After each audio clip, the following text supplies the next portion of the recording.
ఇంతమంది దేవుణ్ణి వెంబడిస్తున్నారు అని చెప్పగలిగే సేవకుడున్నాడా? అని చెప్పగలిగే సంఘ పెద్దలు ఉన్నారా మన మధ్య? లేరండి. చేయాలి అని ఎవరో ఒకరు ఉంటారనుకోండి, దాన్ని చెడగొట్టడానికి ఇద్దరు ముగ్గురు ఉంటారు సంఘాలలో. ఏ సంఘంలో ఉన్నటువంటి వ్యక్తి ఆ సంఘంలో లేకుండా వేరే సంఘానికి ఎందుకు వెళ్ళిపోయారు? అలా పక్కన ఉన్నటువంటి వాళ్ళు పొగిడారు కాబట్టి కాపురాలు కూలిపోతున్నాయి. ఈ రోజు క్రీస్తు నామమున మీకు అందరికి కూడా వందనాలు తెలియపరుస్తున్నాను. అందరూ బాగున్నారా? ఈరోజు ఒక ముఖ్యమైనటువంటి విషయంతో మీ ముందుకు రావడం జరిగింది. అదేంటంటే, సేవకుడు అబద్ధికుడు అయితే మరి సంఘం పరిస్థితి ఏంటి అనే టైటిల్తో మీ ముందుకు రావడం జరిగింది. ఏంటండి, విశ్వాసుల్లో అబద్ధులు ఉంటారు, అబద్ధికులు ఉంటారు. సంఘంలో సంఘ పెద్దలు అబద్ధికులు ఉంటారు.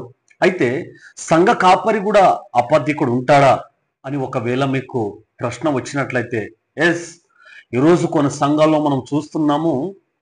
అందరూ అని మనం చెప్పడం లేదు, కానీ కొంతమంది ఏం చేస్తున్నారు అంటే, సంఘ కాపర్లుగా ఉన్నప్పటికీ, సంఘంలో ఒక ముఖ్యస్థుడిగా ఉన్నప్పటికీ కొన్నిసార్లు వాళ్ళు ఏం చేస్తారు అంటే అబద్ధాలు చెబుతారు. ఎవరికి అబద్ధాలు చెబుతారు? మనుషులకు, దేవునికి అబద్ధాలు చెప్పుకుంటూ, లేదు అదేం పెద్ద నష్టమేమి కాదు, దాని నుంచి అనర్థాలేమి జరగవు అని చెప్పేసి ఆ అబద్ధాన్ని కంటిన్యూగా చేసుకొని ఆ అబద్ధంలోనే జీవించే వాళ్ళు అనేక మంది ఈరోజు ఉన్నారండి. మీరు ఏ సంఘంలోనైనా చూడండి, ఆ సంఘంలో ఉన్నటువంటి ఒక సేవకుడు అబద్ధికుడు అయ్యాడనుకోండి, ఆ అబద్ధం వల్ల ఆధ్యాత్మికంగా ఉండవలసినటువంటి సంఘము ఆధ్యాత్మికంగా ఉండదు. ఆధ్యాత్మికంగా బలపడవలసినటువంటి యవ్వనస్తులు బలపడరు. ఆధ్యాత్మికంగా ముందుకు వెళ్తున్నటువంటి సంఘాన్ని ముందుకు తీసుకొని వెళ్ళలేకపోతాడు. దీనికి కారకులు ఎవరు?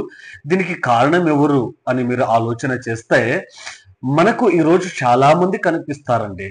అందుకే సేవకుడు అబద్ధికుడు అయితే అనే దాని గురించి మనం చూసినప్పుడు ఏంటంటే, సంఘాన్ని నిర్మించింది దేవుడు, సంఘం కొరకు రక్తాన్ని కార్చింది దేవుడు, సంఘాన్ని ఆయన రాక కొరకు, ఆయన రాకటలో ప్రతి ఒక్కొక్కరిని సిద్ధము చేసి ఆయన రాకడ సమయంలో ఎదుర్కోవడానికి తీసుకువెళ్ళవలసినటువంటి బాధ్యత ఎవరిది అంటే సంఘ కాపరిది. ఈ సంఘ కాపరే ఒకవేళ అబద్ధికుడు అయిపోయాడు అనుకోండి, కొన్నిసార్లు అబద్ధాలు చెబుతూ ఉంటారు.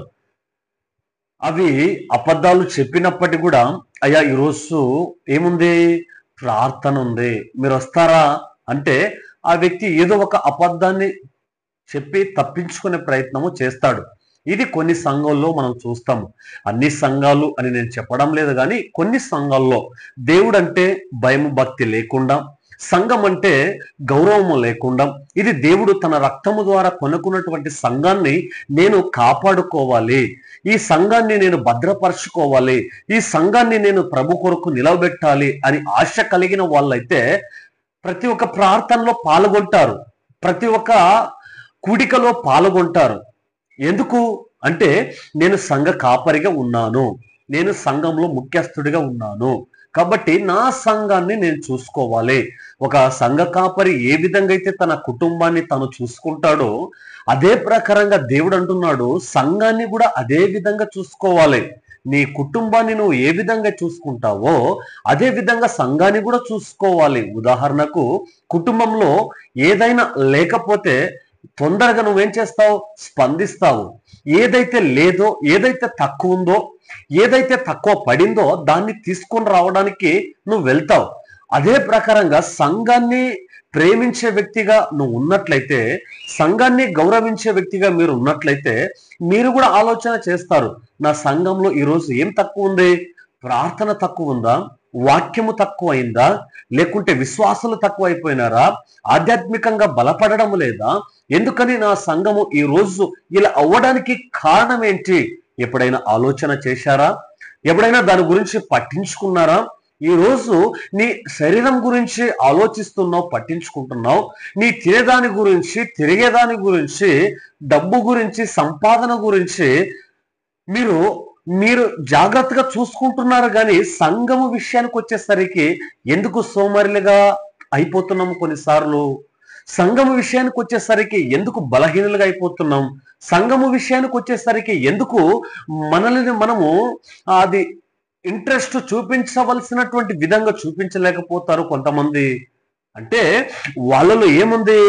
అబద్ధము అనేది ఉంది. ఈ వాక్యాన్ని వింటున్నటువంటి సహోదరి సహోదరుడా, మీరు గమనించాలి, ఈ రోజు మీ సంఘములో ఎవరు అబద్ధికులుగా ఉన్నారు? మీ సంఘములో ఎవరు అబద్ధాలు ఎక్కువగా చెప్పేవారు ఉన్నారు? మీకు తెలిసి ఉంటది, మీరు గమనించి ఉంటారు. ఎందుకని? పలానా వ్యక్తి అండి, ఆ వ్యక్తి నోరు తెరిస్తే అబద్ధాలేనండి, నిజాలు ఉండవు. కొంతమందిని చూస్తూ ఉంటాము, కొన్ని సాక్ష్యాలు చెప్పండి అంటే దాంట్లో కొద్దిగా ఉంటే వీళ్ళు ఇంత చేసి చెప్తారండి సాక్ష్యము. అలాంటి వాళ్ళని మనం చాలా చూస్తున్నాం ఈ రోజుల్లో. సాక్ష్యము చెప్పడము తప్పని నేను చెప్పడం లేదు, కానీ ఆ సాక్ష్యము దేవుడు ఏ కార్యం అయితే చేశాడో అంతవరకు చెప్పి వదిలేస్తే బాగుంటది. దానికి కొద్దిగా జోడిస్తారు వీళ్ళు. ఆ కొద్దిగా మసాలా, ఉప్పు ఏ విధంగా జోడిస్తారో అదే విధంగా జోడించే ప్రయత్నం చేస్తారు వీళ్ళు. అయితే ఇక్కడ నేనేమంటున్నానంటే, ఇప్పుడు సంఘములో ఒక సేవకుడు అబద్ధికుడు అయిపోయాడు అనుకుందాము, ఆ సంఘంలో విశ్వాసులు ఉంటారండి? పక్క సంఘానికి వెళ్ళిపోతారు. ఆ సంఘంలో ఉన్నటువంటి ఒక సేవకుడు వాక్యాన్ని ఉన్నది ఉన్నట్టుగా చెప్పలేదు అనుకో, వేరే సంఘానికి వెళ్ళిపోయే వాళ్ళు చాలా మంది ఉన్నారండి. ఈరోజు విశ్వాసులు తమ లోపాలను తమ తప్పులను గ్రహించుకొని ఇక్కడే సరి చేసుకుందాము అనే ఆలోచన లేదు, కానీ ఎక్కడ వాక్యం బాగుందో, ఎవరు వాక్యాన్ని బాగా బోధిస్తున్నారో, ఎవరు వాక్యాన్ని ఉన్నది ఉన్నట్టుగా చెబుతున్నారో అని పరుగులు పెడుతున్నారు. కానీ నా ఆత్మను నన్ను సరిచేయగలిగినటువంటి వాక్యము, సరిచేయగలిగినటువంటి సందేశము ఈ సంఘంలో ఉంది, ఈ సేవకులు నాకు చెబుతున్నారు అనే ఆలోచన కలిగి ఎంతమంది సంఘంలో ఉన్నటువంటి విశ్వాసులు బలంగా ఒకే సంఘంలో ఉన్నారు ఈరోజు? ఆలోచన చేయాలి. ఎందుకు విశ్వాసి సంఘాన్ని మారుస్తున్నాడు అంటే, తన జీవితాన్ని మార్చుకోవడానికి ఇష్టపడడు, తన అలవాట్లను మార్చుకోవడానికి ఇష్టపడడు, తాను కలిగి ఉన్నటువంటి ప్రవర్తనను మార్చుకోవడానికి ఇష్టపడడు, తాను మాట్లాడుతున్నటువంటి భాషను మార్చుకోవడానికి ఇష్టపడడు, తాను కలిగి ఉన్నటువంటి చూపును మార్చుకోవడానికి ఇష్టపడడు, తాను నివసిస్తున్నటువంటి చోట అది ఏ విధంగా ఉంది దాన్ని గ్రహించి దాన్ని మార్చుకోవడానికి ఇష్టపడడు. కానీ సంఘంలో ఉన్నటువంటి సేవకుని మార్చేద్దామా, సంఘాన్ని మార్చేద్దామా అని ఆలోచన చేస్తున్నటువంటి వాళ్ళు ఎంతమంది లేరు? ఈ రోజు ఈ వాక్యాన్ని వింటున్నటువంటి వారిలో ఉన్నారా మన మధ్య అలాంటి వాళ్ళు? ఈరోజు మీరు మిమ్మల్ని మార్చుకోరు, కానీ వాక్యాన్ని మార్చే లేదా సేవకుని మార్చే చోటికి వెళ్ళిపోతూ ఉంటారు. ఇది సరైనటువంటిది కాదు అని నేను మీకు తెలియపరుస్తున్నా. అంటే ఇక్కడ మనం ఏం చూస్తున్నాము? ఒకవేళ అబద్ధము ఎవరు చెప్తారు? అబద్ధాలు ఇంట్లో ఉన్నటువంటి వారు. వీళ్ళు ఏం చేస్తారు? అబద్ధాలు చెబుతారు. ఎవరికి చెబుతారు? మొట్టమొదటిగా భర్తగా ఉన్నటువంటి వ్యక్తి భార్యకు చెప్పే ప్రయత్నము చేస్తాడు, లేదా భార్యగా ఉన్నటువంటి ఆమె భర్తకు కొన్నిసార్లు అబద్ధాలు చెబుతుంది, లేదా వీళ్ళిద్దరికీ తమ పిల్లలు అబద్ధాలు చెప్పేవారిగా ఉంటారు.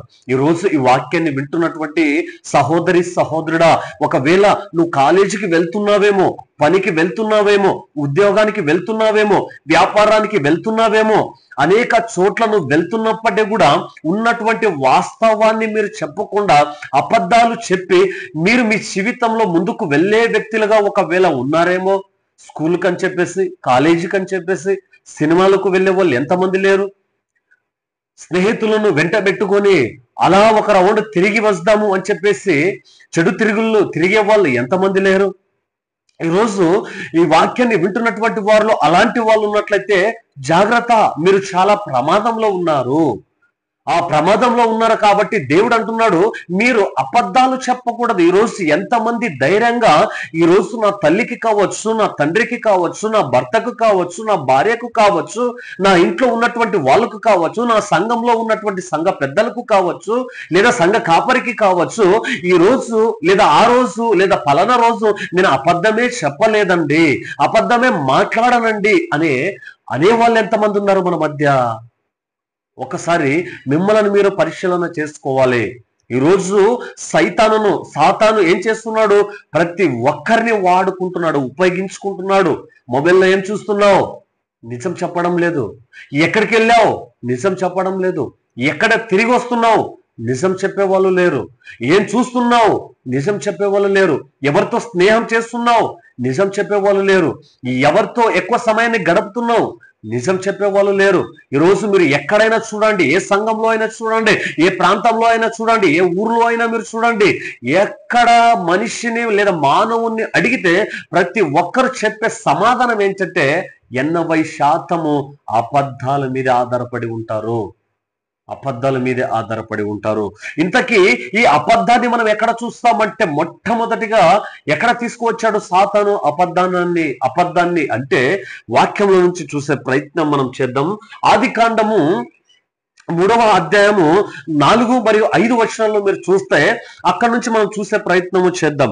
ఆదికాండము 3వ అధ్యాయము 4, 5 వచనంలో, అందుకు సనపము, మీరు చావనే చావరు, ఏలైనగా మీరు వాటిని తినుదినమున మీ కన్నులు తెరవబడుననియు మీరు మంచి చెడ్డలను ఎరిగిన వారై దేవతల వలె ఉందురనియు దేవునికి తెలియనియు స్త్రీతో చెప్పగా. మొట్టమొదటి అబద్ధం ఎక్కడ కనిపిస్తుందో మనకు? ఏదెను తోటలో ఆదము అవ్వ ఉన్నటువంటి సమయంలో సర్పము ఏం చేస్తుంది? ఒక్క అబద్ధాన్ని తీసుకువచ్చి ముందు పెట్టింది. ఈరోజు ఈ వాక్యాన్ని వింటున్నటువంటి సహోదరి సహోదరుడా, కొన్నిసార్లు అమ్మాయి విషయంలో కావచ్చు, అబ్బాయి విషయంలో కావచ్చు, ఒకే ఒక అబద్ధం ఏంటి? మీరు చాలా అందంగా ఉన్నారు, మీరు బాగా మాట్లాడతారు, మీరు బాగా చదువుతారు, మీరు బాగా ప్రేమిస్తారు, మీరు బాగా కేర్ చేస్తారు. అబద్ధాలు చెప్పేవాళ్ళు లేరా?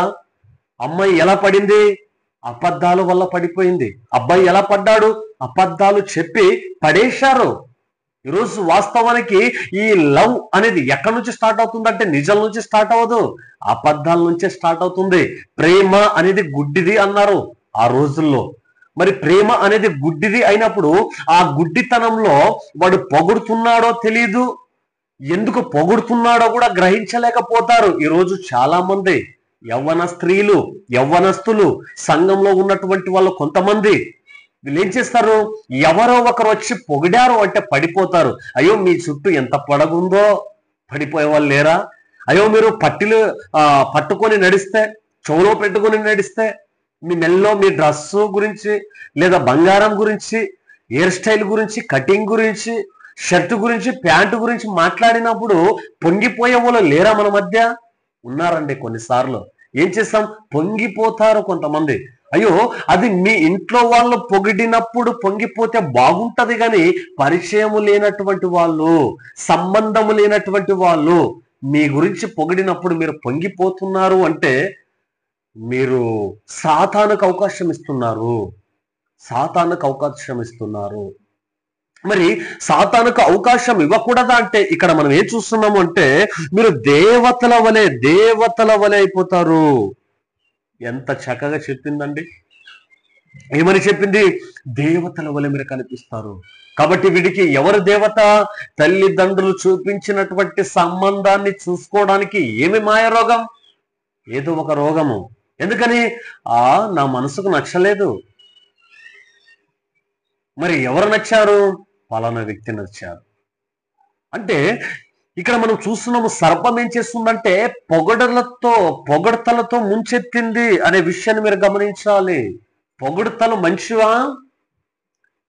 మంచివా? మనకు మంచివి కాదు. ఏ విధంగా కాదు అంటే, పక్కింటోడు పొగిడాడు అనుకోండి, అది మంచిదేనా? కాపురం కూల్చడానికే పొగుడుతాడు. పక్కింటి ఆమె పొగిడింది అనుకోండి, అది మంచిదా? కాపురాన్ని చీల్చడానికే పొగిడి ఉంటది. దాన్ని గ్రహించారు మనోళ్ళు.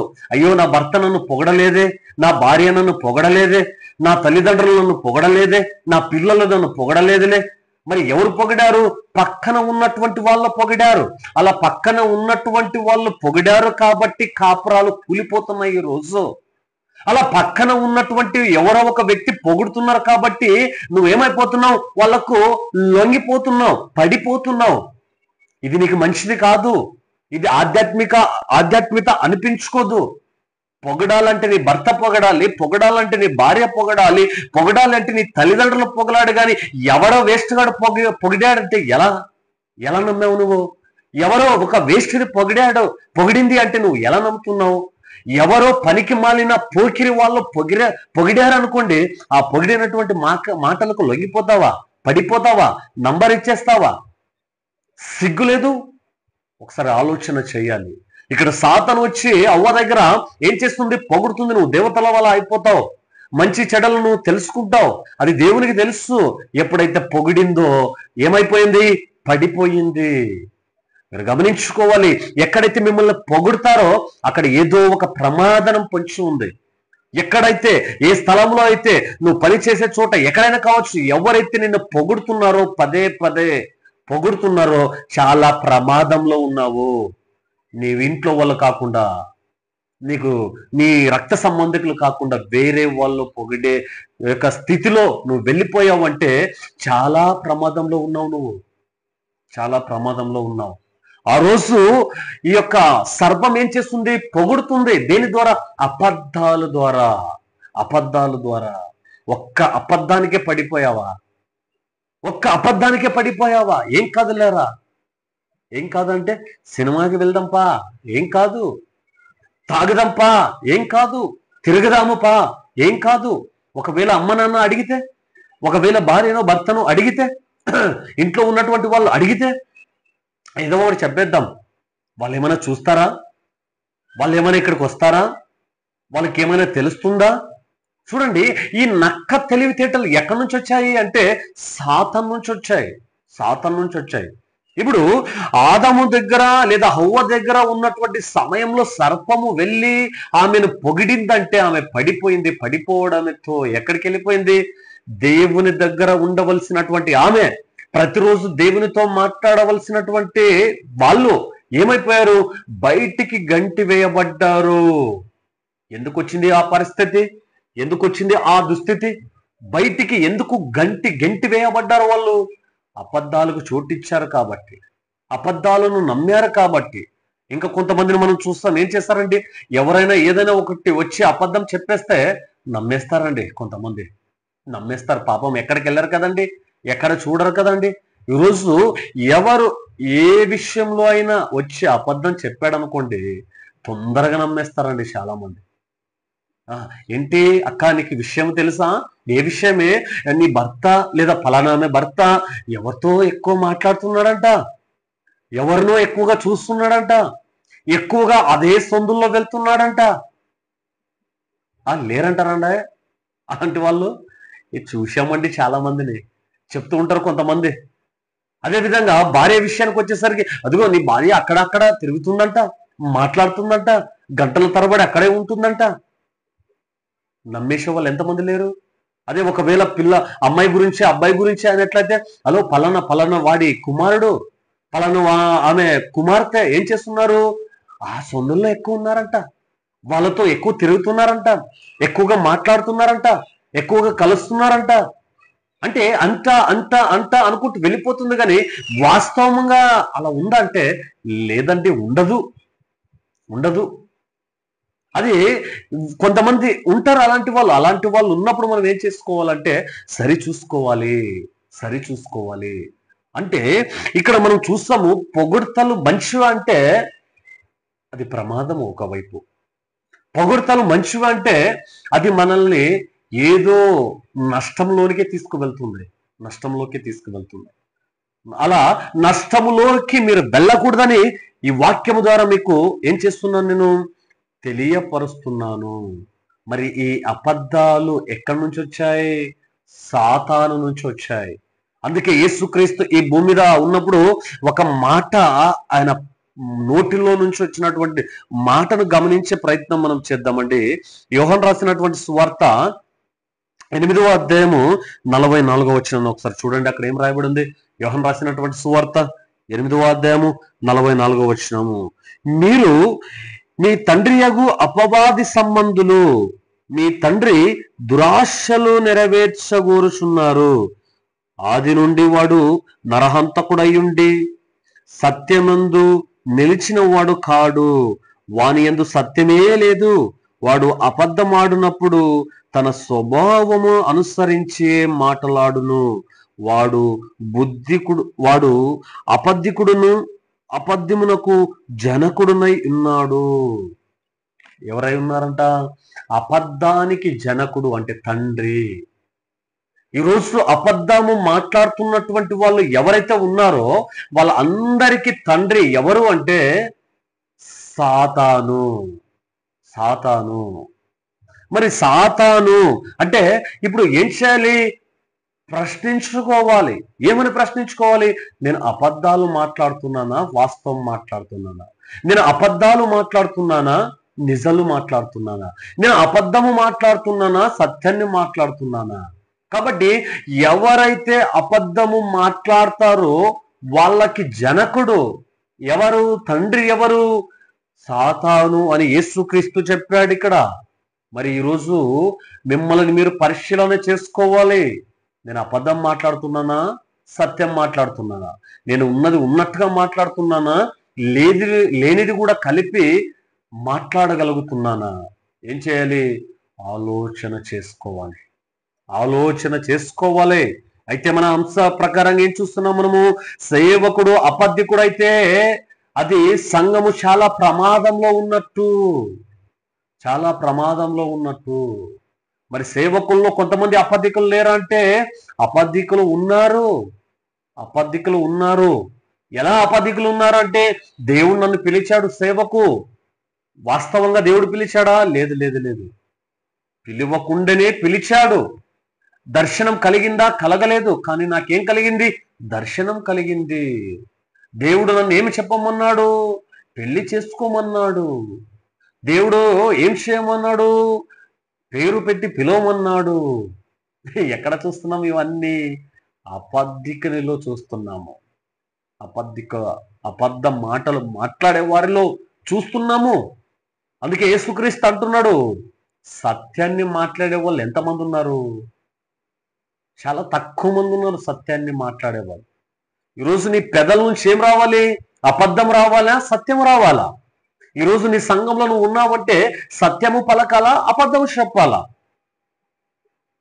కొంతమందిని చూస్తూ ఉంటాము, సంఘంలో ఆధ్యాత్మికంగా బలంగా ఉంటారండి. కొంతమంది సంఘం కొరకు ఏదైనా చేయాలి, సంఘాన్ని దేవునిలో బలపరచాలి, నిలబెట్టాలి, ఇంకా సంఘాన్ని బలపరచాలి, దేవుని మాటలు చెప్పాలి, క్రమము తప్పకుండా కొంతమంది వెళ్తూ ఉంటారు. కానీ ఇంకా కొంతమంది ఉంటారండి, అబద్ధాలు చెప్పి ఎప్పుడు వాన్ని సంఘం నుంచి దూరం చేద్దామా, సంఘంలో అడుగు పెట్టకుండా చేద్దామా, వాక్యాన్ని చెప్పకుండా చేద్దామా, వాన్ని ఎప్పుడు ఆ వ్యక్తి పరువు తీసే విధంగా మాట్లాడదామా, ఎక్కడ తక్కువ చేసే ప్రయత్నము చేద్దాము. కొంతమంది కుళ్ళు కుతాంత్రాలతో మునిగిపోయినటువంటి వాళ్ళను కూడా నేను సంఘంలో చూశాను. వీళ్ళంతా కూడా అబద్ధాలతో పైకి వస్తే కొంతమంది ఆధ్యాత్మికంగా ఉంటారండి. నేను గమనించా, కొంతమంది యవ్వనస్తుల్లో దేవుని కొరకు నిలబడాలి, దేవుని కొరకు ఏదైనా చేయాలి, సువార్త ప్రకటించాలి, సంఘాన్ని బలపరచాలి, ప్రతి వారము సంఘంలో కనిపించాలి, చదవాలి, పాటలు పాడాలి, ప్రార్థన చేయాలి, అందరినీ పోగు చేసుకోవాలి, అందరినీ దేవుని కొరకు బ్రతికే విధంగా చెయ్యాలి అని ఎవరో ఒకరు ఉంటారనుకోండి, దాన్ని చెడగొట్టడానికి 2-3 ఉంటారండి సంఘాలలో. అబద్ధాలు చెప్పే చెడగొట్టేస్తారు, అబద్ధాలు చెప్పే సంఘానికి దూరం చేసేస్తారు, అబద్ధాలు చెప్పే ఏం చేస్తారు వీళ్ళు అంటే సంఘంలో కనబడకుండా చేసేస్తారు. ఈ రోజు సంఘంలో ఒకే సంఘంలో ఉన్నటువంటి వ్యక్తి ఆ సంఘంలో లేకుండా వేరే సంఘానికి ఎందుకు వెళ్ళిపోయాడు అంటే ఆ వ్యక్తిని ఆ సంఘంలో గుర్తించడం లేదు, ఆ వ్యక్తిని ఆ సంఘంలో ఇవ్వవలసినటువంటి గౌరవము, ఇవ్వవలసినటువంటి మర్యాద, ఇవ్వవలసినటువంటి సమయాన్ని ఇవ్వలేకపోతున్నారు. అందుకే ఆ సంఘాన్ని వదిలి వేరే చోటికి వెళ్ళిపోతున్నాడు. అర్థమైందా? సంఘ కాపరిగా ఉన్నటువంటి వ్యక్తి అర్థమవుతుందా? ఈ మాటలను వింటున్నటువంటి వ్యక్తి ఈ రోజు నీ సంఘంలో ఆధ్యాత్మికంగా బలపడుతున్నటువంటి వాళ్ళు ఎంతమంది ఉన్నారు? ఎంతమంది ఉన్నారు? నీ మాటల ద్వారా, నీ వాక్యము ద్వారా, నీ ప్రవర్తన ద్వారా, నీ మాటల ద్వారా, నీ యొక్క మంచి నడవడిక ద్వారా ఇంతమంది దేవుణ్ణి వెంబడిస్తున్నారు అని చెప్పగలిగే సేవకుడున్నాడా? అని చెప్పగలిగే సంఘ పెద్దలు ఉన్నారా మన మధ్య? లేరండి, లేరండి. కారకులు ఎవరు? మీ అబద్ధాల వల్ల మీరు వేయకూడనటువంటి నిందలు, మాట్లాడకూడనటువంటి మాటల ద్వారా ఒక వ్యక్తి వేరే సంఘానికి వెళ్ళిపోతున్నాడే. ఒక సేవకుడు అక్కడ ఉండకుండా వేరే సంఘానికి ట్రాన్స్ఫర్ అయి వెళ్ళిపోతున్నాడే. ఇవి ఎప్పుడైనా ఆలోచన చేశారా మీరు? ఎప్పుడైనా గమనించారా మీరు? గమనించలేదు, ఆలోచన చేయలేదు, మీరు చేయలేదు. ఎందుకని? ఎందుకని? ఎందుకంటే ఇక్కడ మనం చూస్తున్నాం, అబద్ధికుడికి జనకుడు ఎవరు? మీరు అంతా కూడా అబద్ధాలు చెప్పే వాళ్ళంతా కూడా ఆ సాతాను పిల్లలు. మీరు సాతాను పిల్లలు. మీరు సాతాను పిల్లలు కాబట్టి మీరు అబద్ధాలు చెప్పేశారు. మీరు సాతాను పిల్లలు కాబట్టి అనేక మందిని దేవుని నుంచి దూరం చేస్తున్నారు. మీరు సాతాను పిల్లలు కాబట్టి మొదటిగా ఏ యొక్క స్థానంలో సంఘం ఉందో ఆ విధంగా ఉండడం లేదు. దీనికి కారకులు ఎవరు? మీరు కాదా? మీ మాటలు కావా? మీ ప్రవర్తన కాదా? ఆలోచన చేయాలి. మీరు ఈరోజు ఆలోచన చేయాలి. మరి ఆలోచన చేసేవారిగా ఉన్నాం మనము. సరే, ఆలోచించండి. అలా మీరు ఆలోచన ఏం చేయాలి? చేసుకోవాలి. అందుకే మన పెదల నుంచి ఏం రాకూడదంట? అబద్ధాలు రాకూడదు. ఒకసారి చూద్దామా ఆ వచనాన్ని? యోబు గ్రంథము 27వ అధ్యాయము, యోబు గ్రంథము 27వ అధ్యాయము 8వ వచనము 4వ వచనము. యోబు గ్రంథము 27వ అధ్యాయము 4వ వచనాన్ని ఒకసారి చూసే ప్రయత్నం చేద్దాము. నిశ్చయముగా నా పెదవులు అబద్ధము పలుకుటలేదు. ఏమంటున్నాడు యోబు? నిశ్చయముగా నా పెదలు అబద్ధాలు పలకడం లేదు. పలుకుతున్నారు అబద్ధాలు? పలకడం లేదు. మరి ఈరోజు మీరెందుకు అబద్ధాలు పలుకుతున్నారు? ఈరోజు నేనెందుకు అబద్ధాలు పలుకుతున్నాను? ఈరోజు మనం ఎందుకు అబద్ధాలు పలికే వారిగా ఉన్నాము? సరే, ఆలోచన చేయండి. నువ్వు ప్రతిరోజు వాక్యాన్ని చదివే వ్యక్తివైతే, ప్రతిరోజు దేవునికి భయపడే వ్యక్తివైతే, ప్రతిరోజు దేవునికి లోబడే వ్యక్తివైతే, ప్రతిరోజు దేవుని కొరకే బ్రతకాలని ఒక ఆశ కలిగినటువంటి వ్యక్తివైతే నీ నోట్లో నుంచి, నీ పెదాల్లో నుంచి ఏం రాకూడదు? అబద్ధము రాకూడదు. భక్తుడైనటువంటి యోబు అంటున్నాడు 4వ వచనంలో, నిశ్చయముగా నా పెదవులు అబద్ధము పలుకుటలేదు.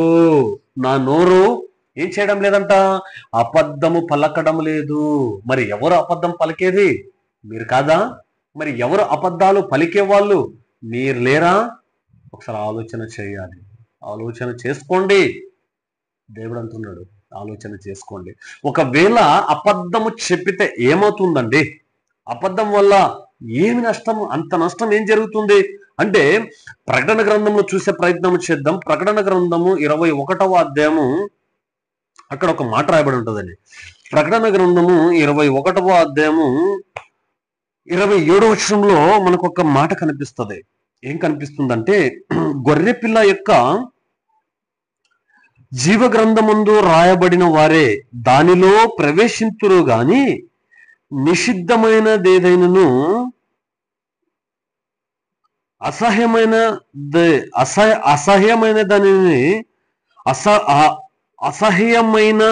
దానిని అబద్ధమైన దానిని జరిగించిన వాడైనను, అసహ్యమైన దానిని, అబద్ధమైన దానిని జరిగించువాడు లోపలికి ప్రవేశించడు. ఇక్కడ పరలోకంలో మీరు అనుకున్నారా? అబద్ధం మాట్లాడేసి ఆదివారం వెళ్ళి క్షమాపణ అడిగేస్తే దేవుడు క్షమించేస్తాడు అని చాలా మంది అనుకుంటున్నారండి. అందుకే అబద్ధాలు ఆడేస్తున్నారు. అయితే వాక్యము స్పష్టంగా సెలవిస్తుంది, నీకు తెలిసి పాపమని తెలిసి పాపము చేస్తే క్షమించను. క్లియర్గా చెప్పాడు దేవుడు. పాపమని తెలిసి నీకు పాపము చేస్తే క్షమాపణ లేదు. తెలిసి తెలిసి తెలిసి మాట్లాడినా క్షమించడు. అందుకే అబద్ధీకులకు ఎక్కడ లేదంట, లోపలికి అంటే పరలోకములో ప్రవేశము లేదు. ఈరోజు నువ్వు అబద్ధాలు చెప్పి ఒక ముఖ్యమంత్రిని కలవచ్చు, అబద్ధాలు చెప్పి లెక్చరర్ను కలవచ్చు, అబద్ధాలు చెప్పి సంఘంలో ఎవరినైనా మోసం చేయొచ్చు, అబద్ధాలు చెప్పి ఎవరి దగ్గరైనా దోచుకోవచ్చు, అబద్ధాలు చెప్పి ఎవరి దగ్గరైనా నువ్వు చేయొచ్చు, అబద్ధాలు చెప్పి ఏమైనా చేయగలరు. కానీ ఆ పరలోకములో ప్రవేశము లేదు అంటున్నాడు. చూడండి ఇక్కడ దేవుడు, ప్రవేశము లేదా మనకి పరలోకంలో అంటే పరలోకంలో ప్రవేశము లేదు. స్పష్టంగా దేవుడు చెప్పాడు, పరలోకంలో ప్రవేశము లేదు. అందుకే 22వ అధ్యాయము 15వ వచనంలో ఏమంటాడు దేవుడు, 22వ అధ్యాయము 15వ వచనంలో ఏమన్నాడు అంటే, కుక్కలను, మాంత్రికులను, వ్యభిచారులను, నరహంతకులను, విగ్రహార్థకులను, అబద్ధమును ప్రేమించి జరిగించు ప్రతి వాడును బయట ఉంటాడు అని చెప్పి రాయబడింది. చూశారా? అనుకున్నారండి అబద్ధము చెప్పితే ఏమవుతుంది? ఏం కాలేదు కదా. ఈ రోజులు ఇన్ని రోజులు మీ బలము బలహీనత ఏంటి అంటే, అబద్ధాలు చెప్తూ ఉన్నాను, అయినప్పటికీ కూడా దేవుడు నన్ను శిక్షించడం లేదు, దండించడం లేదు, దేవుడు నాకు శిక్ష వేయడం లేదు అనుకుంటున్నావు. కానీ నీకు తెలియనటువంటి విషయం ఏంటంటే, పరలోకానికి నువ్వు వెళ్ళవు. నేనైనా